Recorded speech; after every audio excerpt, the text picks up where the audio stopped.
And then this is what holds water, called vermiculite. That's really cool. I mean, it expands almost instantly. It'll take some time to get this liquefied.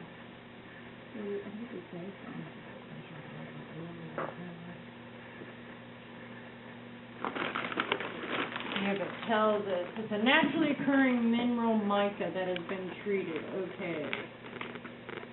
So, some people will even start their seeds in just this because it holds the water, but it doesn't flood and drown it. But, it's not saying. So they're both, I guess, some kind of volcanic material, because I know that's what this is, yeah. Volcanic mineral that is heated to treat. Okay. So we're using Mother Nature's ideology of what helps make things grow. Cool. So, the peat is holding the moisture. The perlite is helping to flush the moisture. And this is also holding the moisture. But it doesn't make it where it's not aerating. This is decomposing into the soil that'll actually get like this here. But, yeah, if you mix all that, that would be okay too, but it would still be to the point where if it clumps, you'd lose the roots. But if you do all this, then you know it'll be aerated enough. And you still could use your topsoil that's there. It's just that you can't do it just in that because it suffocates, because it holds on so tight to the water and that. Yep. Okay. Here, you're gonna make up lemongrass seeds and echinacea. So those are going to be your seed pods that you're going to get to take. And then with the horse thing. So, are there any questions besides just it's all equal parts? You have a lot more to keep now, so. I know, but I didn't want to fluff it in front of you because I don't want you getting all that in your room. Okay. Because I so will you would normally do it like if you had a third each. Right. Okay. Yeah, but and no. that's your Yes, and there's the compost. But then I would also add a little bit of the worm casing because it's an extra fertilizer. That's what I thought. But you can't always find it except at Green Thumb Festival. Because I've tried calling her to find out if I could buy it by bulk and sell it, and she attracts the worms. No, it's the crap of worms. Oh, the crap of worms. Okay. It's their leftovers. It's their casings. Like, how do you know that when they're like? I guess they freeze worms in it, so you know they're pretty good. Okay. Because what they do is they'll take this like this, and with the leaves and the sticks and the other debris, they'll eat that. Right. And then what comes out is the good fertilizer for the soil. So anywhere you see under where you could get earthworms growing, the soil is just usually perfect because any of the big pots that I would transplant, there'd be earthworms in the bottom. That's usually a very happy plant. Right. So, yeah, it's really kind of cool. Yeah, don't come clean so how my much street. would you add to that? About a teaspoon or more, not much more. Yeah, because if it was equal parts, just like any manure, you want it to slowly decompose down. You don't want to have a full hit of it because it could put the plant in shock or burn the roots or whichever. But this is so safe a kid could eat it. That's not a problem. But really, that's a good question. I don't know. How much does it say for what? I mean, because you'll need, if you're doing a whole yard, a certain other amount. 22 inches in bottom and sides of seed rows and plant holes. Okay, so it's not giving you dimensions. No. Wonderful. So I'd say, I think if it's... Their plants in place and cover the soil in 4 to 6 weeks. Side dress with an eighth of an inch of capacity. But it's not giving you a square foot or nothing. No. The parsley, the dill, the fennel, and cilantro. each plant is each root. On a basil, you'll have a bunch of the roots growing down and out. So normally I suggest if you're going to sow them, you sow them in place. You don't try, I mean... I have the cilantro. Because, see, if I took this, which is growing mostly in vermiculite, you know? Yeah. And I pulled that out and transplanted it, I might have just killed how many? So what I would do is take this pot and all, and just put the dirt around it because there's holes, okay, or just stick it in the soil, and then each one will give its strength and value. It'll fight amongst themselves for the strongest to survive. Right. And then that's how you'll get your fennel or your dill. But yeah, each root is the plant. It's not like,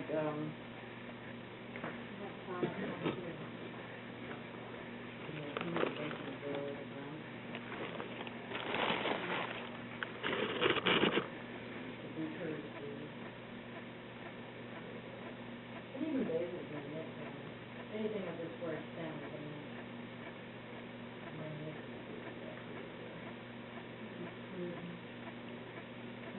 yeah, I got the basils. Nobody's had basils for months now because of the cold.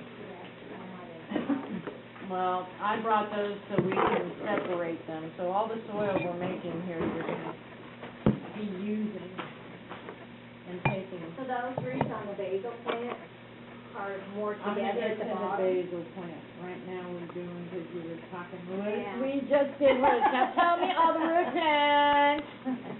Cilantro. Go ahead. Chives Okay.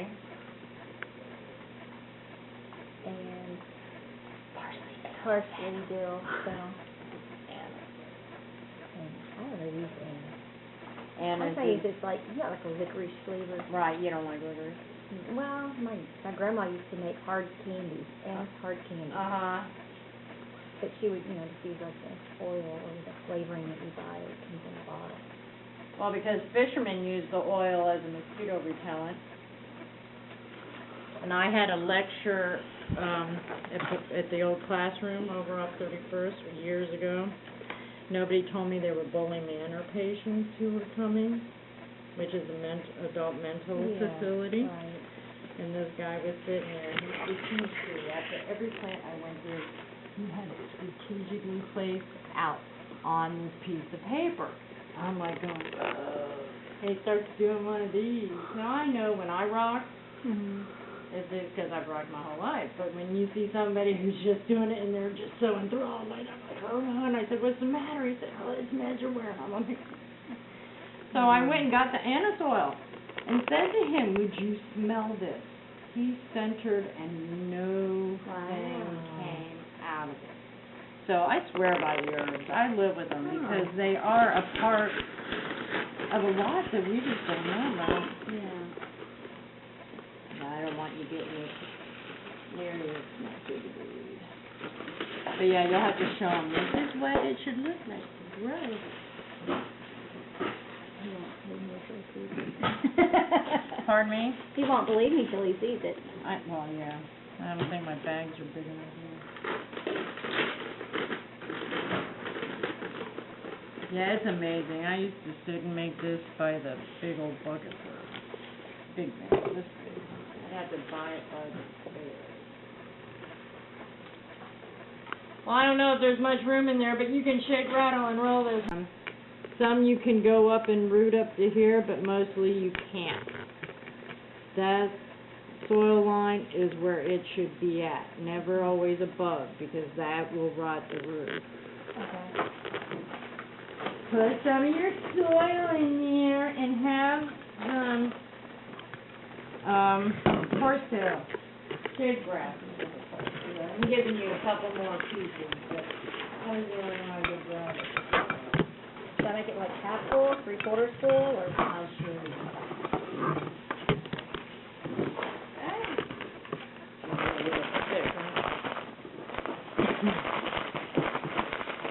You always want to leave at least a pinky tip, like here, in the pot.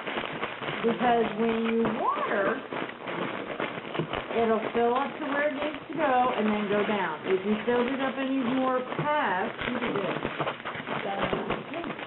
So if you did any more past that, you wouldn't be able to absorb the water.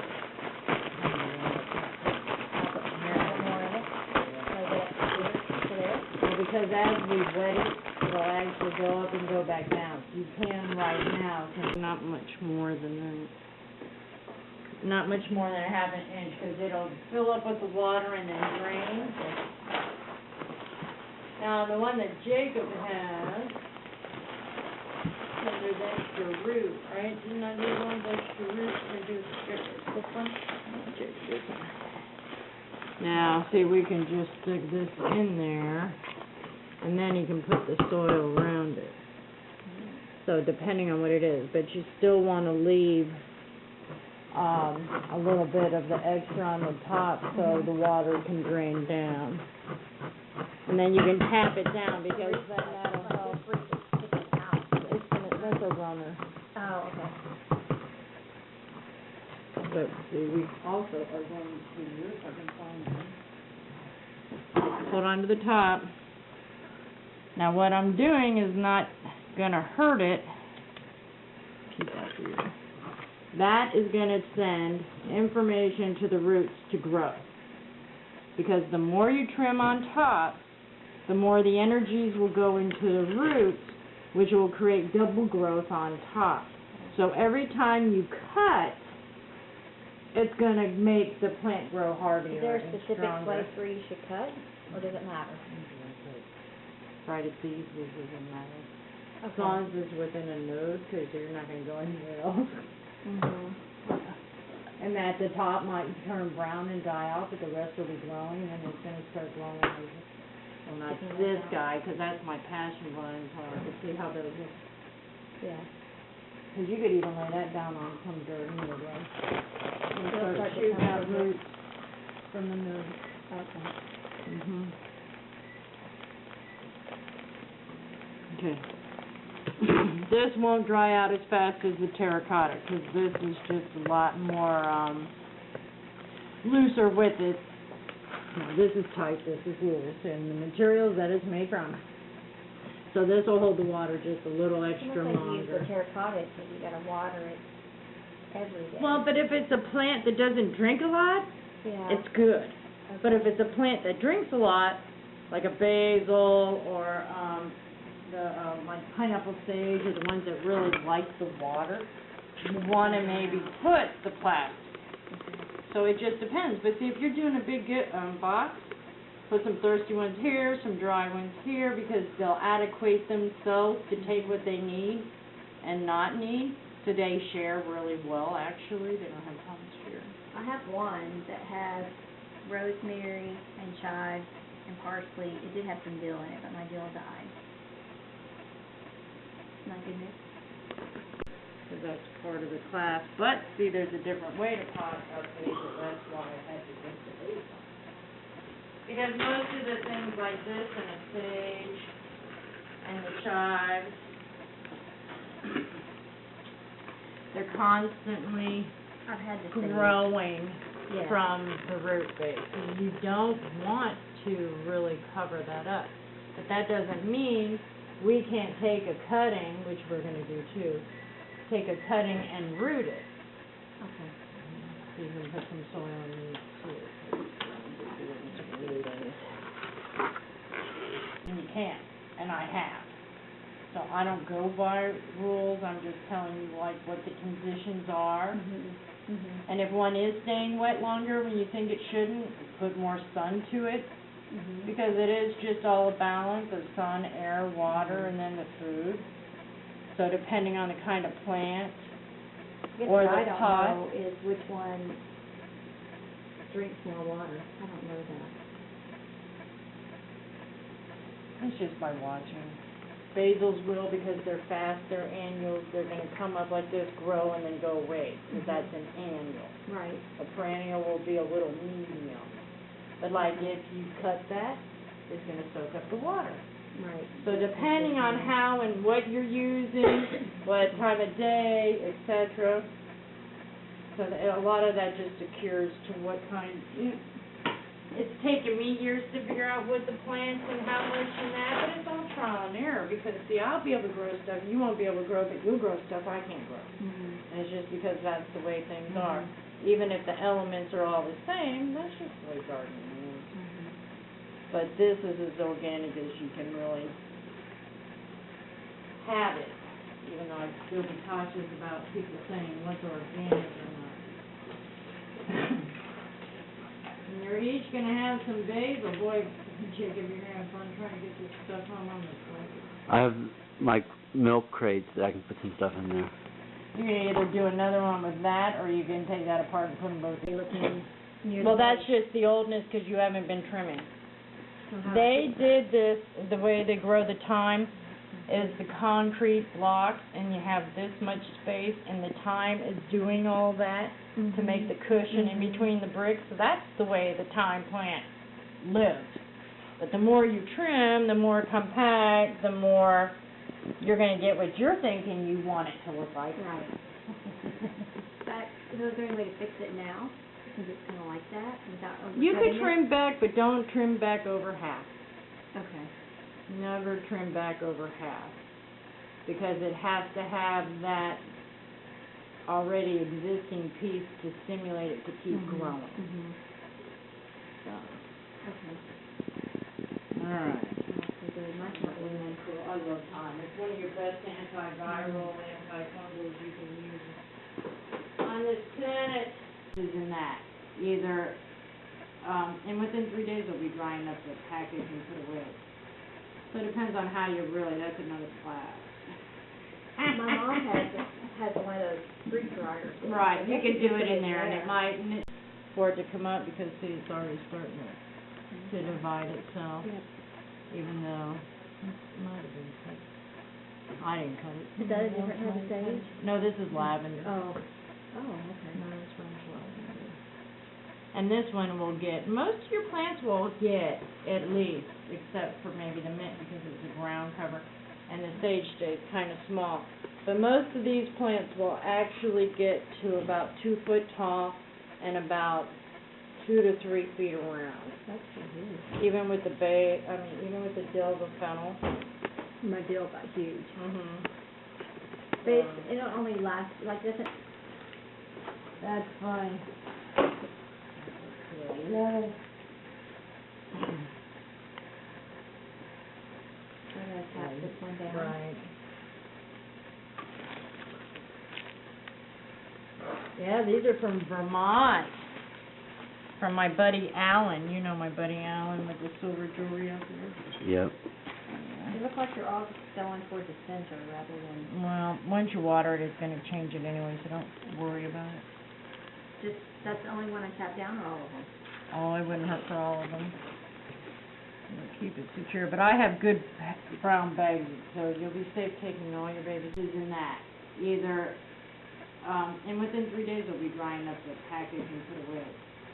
So it depends on how you really, that's another class. My mom has one of those fruit dryers. Right, you can do it in there, and it might,